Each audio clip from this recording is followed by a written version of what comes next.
Opa, Johnny Cano falando com você. No vídeo de hoje eu vou mostrar para você o que é um controle PID.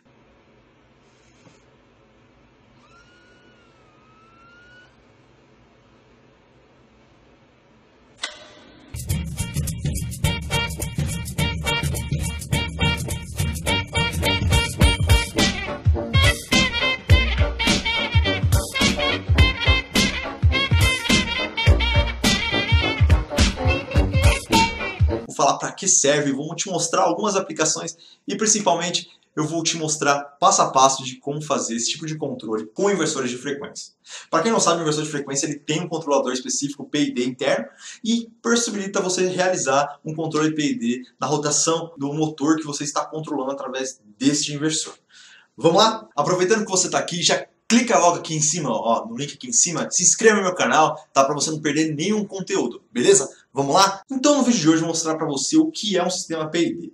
O controle PID, ele é um controle de uma variável que ele age através de três tipos de ganhos, que dão o nome do controle. Na verdade, é uma sigla de três nomes, que é proporcional, integral e diferencial. Então, o controle PID ele está baseado nos ganhos, de como ele vai agir através dos ganhos proporcional, integral e diferencial. Ele age através de um algoritmo que ele tem um controlador, seja esse controlador um CLP, um controlador específico, por exemplo, ou um inversor de frequência que possui esse algoritmo interno no seu sistema. Então, esse controlador age da seguinte forma. Ele pega um valor de set point, ou seja, um valor que você programa, tá? Um valor de programação. Por exemplo, no caso de controle de temperatura, um valor em graus Celsius, por exemplo, 100 graus Celsius. Ele pega esse valor, 100 graus Celsius, e age através do seu cálculo no atuador para gerar essa temperatura. Então vamos pensar, por exemplo, no chuveiro de sua casa. Se o chuveiro de sua casa tivesse um controle PID, supondo que não tem, por exemplo, você ia definir uma temperatura para ele trabalhar. Por exemplo, definir a temperatura de 35 graus Celsius. Então, a resistência que tem no seu chuveiro ia ser ligada, tá? Quando houvesse a circulação de água, para atingir o mais rápido possível, dentro dos ganhos, a temperatura de 35 graus Celsius. Porém, de repente você mexesse no registro, fizesse com que o volume de água aumentasse, o que aconteceria? Bom, é nesse momento que entra o feedback do sistema, que entra o loop do sistema. O loop nada mais é que um sensor que monitora a temperatura real, ou seja, monitora a variável no ponto real onde ela ocorre a alteração ou o controle. Então, haveria também um sensor de temperatura medindo a água ali próximo do ponto onde você está utilizando, bem ali no chuveiro. Estaria um sensor de temperatura. Então, o controlador PID que está no seu chuveiro vai pegar o valor de set point que você definiu, 35 graus, vai pegar o valor da temperatura real lá onde está medindo e ele vai calcular o erro, a taxa de erro. E dentro dessa taxa de erro ele vai agir com os ganhos para que a água do seu banho chegue no valor, sempre fique no valor programado, 35 graus. Então, de repente, você aumenta o volume da água, aumenta lá no talo e a temperatura tende a cair, por exemplo. Nesse momento, como ele possui um controle inteligente, ele vai fazer com que o sistema dele de aquecimento se torne mais abrupto, entre numa potência máxima, por exemplo, para fazer com que a taxa do erro seja cada vez menor. Então, digamos que você fecha o registro, você deixa o registro bem quente e fazendo com que a temperatura aumentasse muito. Nesse momento, o sensor de temperatura avisa que a temperatura está aumentando e ele faz com que automaticamente o banco de resistência, por exemplo, diminuísse. Ou se ele tivesse um controle mais preciso da vazão da água, ele aumentasse um pouco mais a vazão da água. Enfim, esse é apenas um exemplo para você entender como que o controlador PID agiria em tal circunstância. O controle PID é aplicado, por exemplo, para controle de temperaturas, para controle de pressão, para controle de vazão, enfim, para uma série de controles de variáveis dentro do meio industrial. Na fabricação, por exemplo, de pneus, na fabricação de plástico, por exemplo, na fabricação de peças de plástico, de peças de vidro, de controle de pressão em sistemas hidráulicos, de controle de vazão, enfim, uma série de sistemas utiliza do controle PID para poder ajustar automaticamente e ter uma precisão no seu ajuste.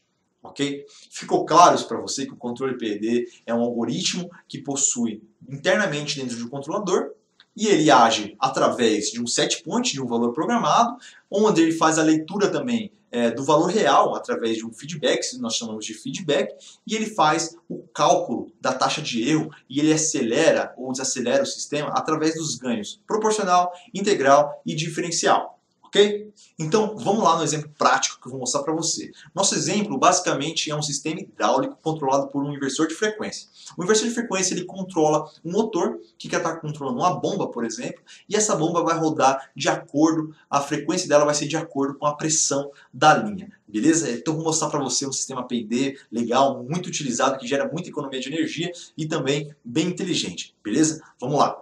Bom, então essa é a parte prática do vídeo. Tá? Onde eu vou mostrar para você passo a passo de como fazer uma parametrização do inversor de frequência para habilitar a função PID. Ok? Temos aqui um kit da Toshiba, um kit de treinamento da Toshiba. Esse kit aqui consta de um inversor de frequência que o modelo dele é o VF-S15. Tá? E também de um EHM, uma extensora de painel, que é esse modelo TOS SN10B, por exemplo. E esse kit já está todo interligado com as entradas digitais, ok? As saídas digitais, a relé, a transistor e as entradas analógicas. Também justamente como os dois potenciômetros. Ele tem 3 entradas analógicas, tá? Então aqui a gente consegue enxergar que os terminais de bloco dele, onde consta as saídas digitais, as entradas analógicas, por exemplo, ele tem 3 entradas analógicas. Nesse exemplo nós vamos utilizar 2 entradas analógicas, representando por 2 potenciômetros. Tá? Então o primeiro potenciômetro ele vai ser o meu set point, eu vou configurar ele para ser a velocidade de programação. Tá? E o meu segundo será representado pelo meu feedback. Então eu vou fazer o feedback, o monitoramento do meu sistema através desse potenciômetro aqui. Então o primeiro é o set point, o segundo é o feedback. Eu vou simular aqui um sistema de pressurização de bombas, por exemplo, onde eu estou fazendo PID de processo. Tá? Então eu vou controlar a pressão. Esse cara vai ser como se fosse um transdutor de pressão monitorando a minha linha. E esse cara aqui vai ser o meu potenciômetro que eu quero ajustar a bomba de acordo com a necessidade. Ok? Eu vou configurar para ligar e desligar o inversor através de entrada digital, através dessa entrada F, tá? Que já está interligado. E nós vamos fazer isso agora. Beleza? Vamos lá. Então basicamente são alguns parâmetros que eu vou fazer a alteração. Tá? E eu vou falar passo a passo aqui cada parâmetro. A primeira coisa como eu vou alterar é o seguinte, eu vou vir na tela de programação do inversor, eu vou alterar o parâmetro CMOD, tá? Esse parâmetro aqui CMOD, posso fazer alteração tanto por SHM quanto pelo próprio inversor. SHM aqui nada mais é que uma extensão, então por exemplo, eu vou colocar o valor do CMOD em 0. Esse parâmetro CMOD é para eu poder habilitar comando via bourne, comando via terminal. O próximo parâmetro é o parâmetro FMOD, tá? FMOD. Esse parâmetro aqui eu vou configurar para poder ajustar a frequência do inversor através de potenciômetro, que será esse cara aqui, tá? O VIA, que seria essa entrada analógica. Logo após, eu vou fazer a sequência de alteração específica para a função PID. Então eu vou lá na lista estendida de parâmetro F.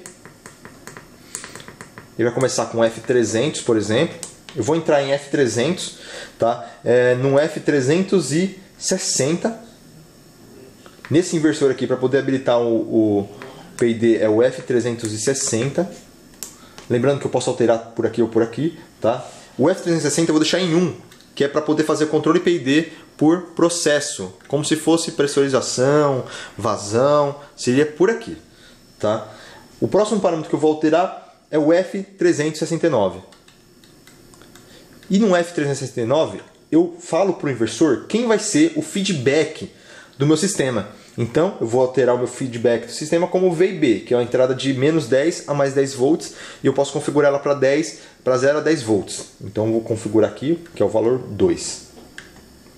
Acabou de dizer que quem vai ser o meu feedback é o potenciômetro 2, minha entrada analógica VIB.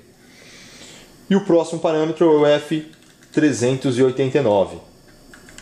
Nesse cara aqui eu vou dizer para o inversor quem vai ser o controle dele, quem vai ser o set point novamente. Então eu vou falar para ele que quem vai ser o set point vai ser minha entrada analógica VIA, que é esse meu primeiro potenciômetro. Então vou deixar o valor 1.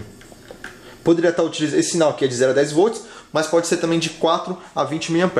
Tá? Então estou usando esse sinal aqui. Beleza? Feito isso, basicamente o meu inversor já está configurado para assumir as funções P e D. Ok? Eu tenho os parâmetros de ganho, que é o ganho proporcional, o ganho integral e o ganho diferencial, que estão nesses 3 parâmetros aqui. No F362 é o meu ganho proporcional, no F363 é o meu ganho integral e no F366 é o meu ganho diferencial. Então eu posso fazer o ajuste dos ganhos através desses 3 parâmetros. Lembrando que para mim, por exemplo, começar, não é necessário fazer alteração de nenhum desses ganhos. Eu posso deixar do jeito que está e simplesmente monitorar o meu sistema, verificar como que está. Eu vou deixar tudo no 0, como se o meu sistema estivesse desligado, e vou dar Start. Dando Start, o LED Room, por exemplo, é acionado. Opa!